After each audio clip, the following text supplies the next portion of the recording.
pessoal, aqui é a Glaucia Pereira da How to Lab, tudo bem? Nesse vídeo a gente continua falando sobre incerteza de medição. Se você não viu o primeiro vídeo, dá uma olhada antes desse daqui, tá bom? Vamos lá e vamos conversar de uma maneira muito fluida e muito simplificada, igual a gente fez no primeiro vídeo. Então fica com a gente!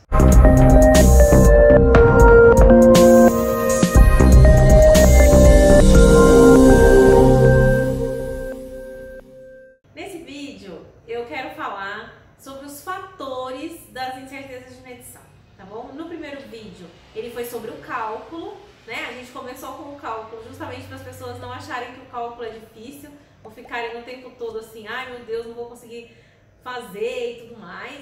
Então eu já comecei explicando o cálculo e esse vídeo ele segue na mesma linha, que é uma linha mais para leigos. Não leigos no sentido da pessoa não saber nada, mas leigos que são pessoas que não têm uma super afinidade com números. E quando fala incerteza, elas dão aquela tremidinha, tá? A gente tem aí no Brasil um histórico muito ruim de ensino de matemática, né? Nós temos falhas graves assim na estrutura mesmo. E eu percebi isso quando eu estudei fora.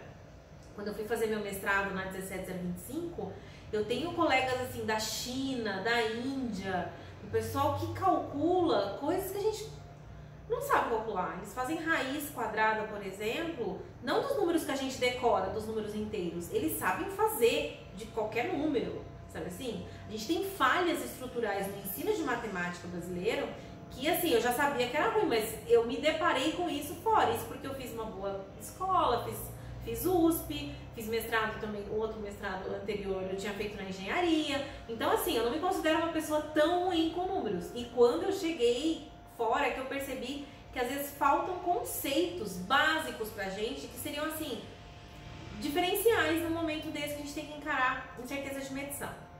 Então, eu fiz o primeiro vídeo bem basicão sobre cálculo e agora eu quero falar sobre os fatores, né? Tá bom, já aprendi a fazer o cálculo, mas é onde eu acho as coisas que influenciam na minha incerteza, as coisas que influenciam no ensaio, na calibração, na amostragem. Como é que eu sei isso?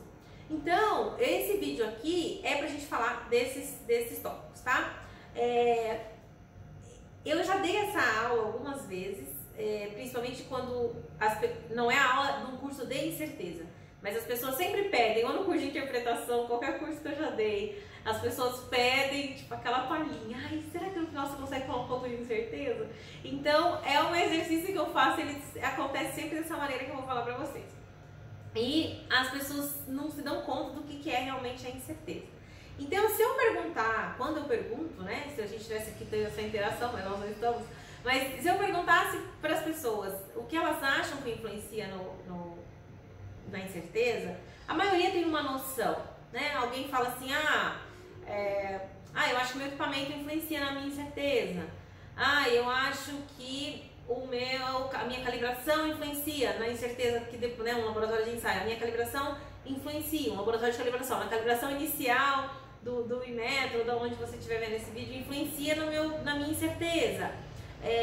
O pessoal, a repetibilidade, eu acho que se eu tiver técnicos ruins, né, ou que eles fazem muito diferente entre eles, vai dar uma incerteza maior.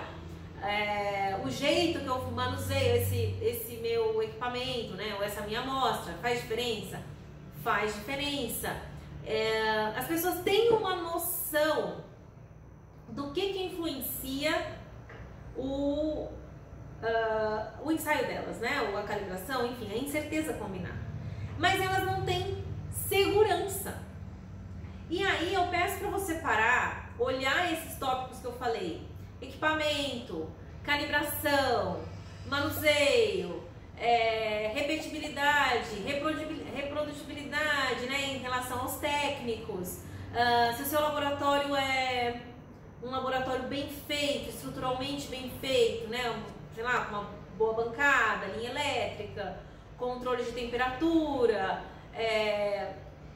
para e pensa, se você consegue identificar esses fatores que eu falei, o que é isso? Do que a gente está falando? Você consegue identificar? Dá uma pausa mesmo e vê se você compreende do que nós estamos falando, de todos esses fatores que eu falei. Conseguiu? É importante que você... Eu sei que a gente está num vídeo e essa interação ela não é simultânea, mas é importante que você realmente reflita. O que é isso? Se você sabe que todos esses fatores que eu coloquei aqui influenciam, o que é? Você consegue reconhecer? Vou colocar em ordem então, tá? Quem sabe você consegue. Repetibilidade do pessoal, o ambiente do laboratório, os equipamentos que eu tenho lá, se eles são bons ou não, se eu conseguir fazer uma boa calibração. Não? Se quem fez essa calibração que eu precisei, se ele já tinha uma incerteza baixinha, se o método que eu estou usando, né? Tem método que é melhor, tem método que é pior. O jeito que eu coletei essa amostra, o jeito que eu faço ali o ensaio, a calibração. Conseguiu? Não? O jeito que eu registro essa amostra, quantas casas significativas eu coloco. Acompanhou? O que é isso, gente? O que é isso que eu tô falando?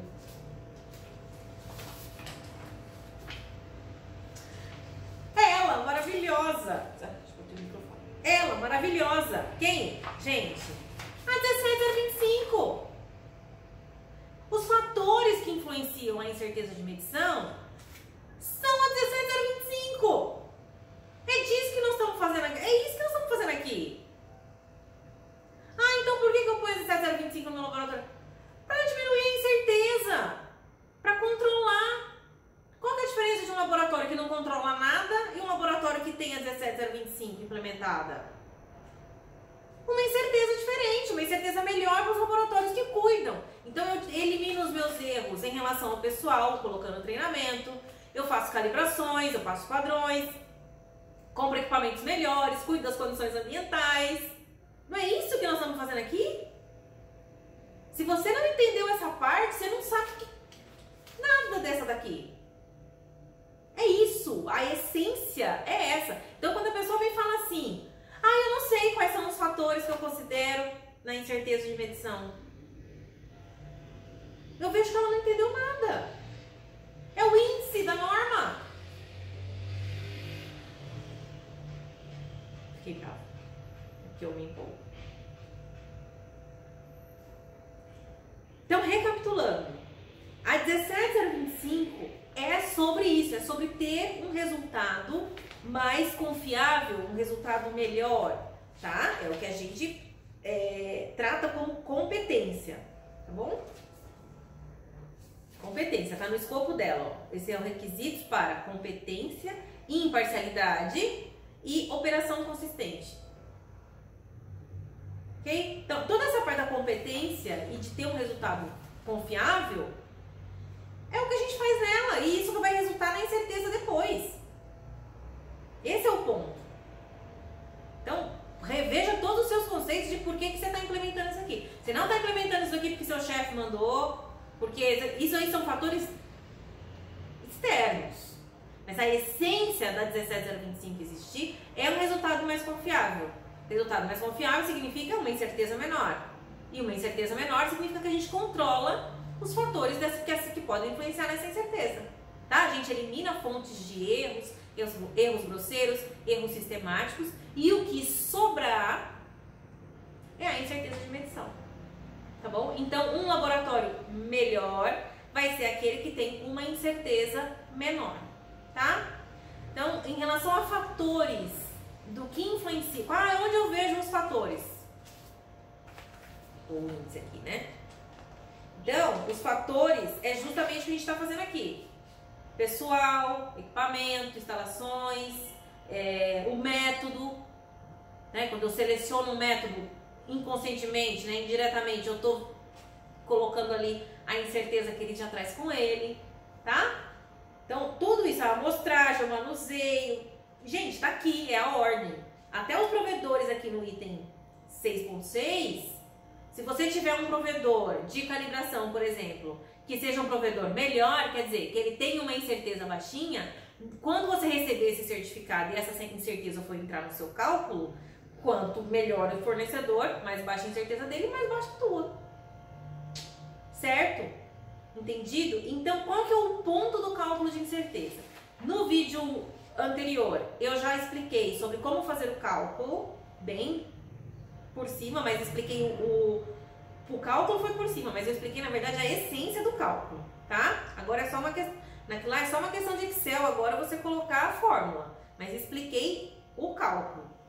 Agora vem a questão que aí sim é a mais importante e que você tem que, se você for estudar, é isso que você tem que estudar, que é como dar valor, né, números, atribuir um número para cada uma dessas componentes, para depois você fazer o cálculo combinando todas, tá? Esse é o ponto. Então, incerteza, em relação ao cálculo, a gente já acho que desmistificou bem, e aos fatores também.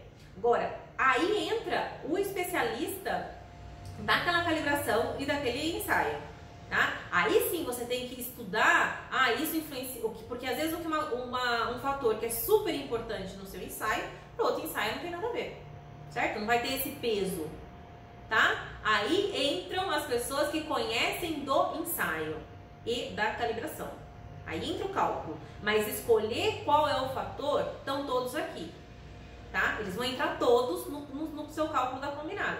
Pode ser que no seu experimento você fala, não, mas isso aqui não influencia em nada, o ambiente aqui, esse tipo de análise, o ambiente não influencia em nada. Ok, você vai colocar lá condições ambientais, depois você vai colocar considerada igual a zero. Então você não vai considerar condições ambientais para esse ensaio, mas ela estava lá prevista, você pensou nela. Tá? Então pega a 17025, todos os itens que influenciam no resultado, principalmente o item 6 e o item 7, né? E aí até o 7.6, que é a própria incerteza. Então aí você considera do pessoal até a incerteza, e aí o 7.6, e aí você vai atribuir valores a essas componentes, ver de onde elas vêm. Umas vão vir do certificado de calibração, outras vão vir de ensaio de repetibilidade, outras vão vir do provedor de ensaio de proficiência, ele vai te dar o valor estimado de quanto aquele ensaio varia. Enfim, você tem as componentes. Essa sim você tem que, cada especialista tem que estudar o ensaio, tá? Agora, quais considerar são todas. Mas é zero. Tá bom, então você fez a consideração de que aquele fator, neste ensaio que você está tratando, nessa calibração que você está tratando, vai ser zero. Perfeito, mas você considerou. Os fatores são o índice da 17025. Tá bom?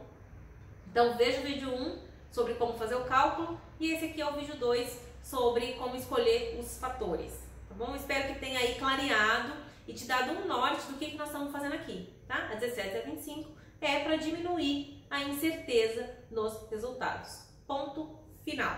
Por favor, compartilhe com quem está perdido, tá? Curta, se inscreva no canal, acompanhe a gente no Insta, o Insta tá muito legal, a gente coloca várias coisas lá, tá bom? Assim, vocês divulgando e curtindo esses números são importantes pra gente saber se está no caminho certo. Ajudar os laboratórios a terem e a manterem a 17025. Aquele abraço.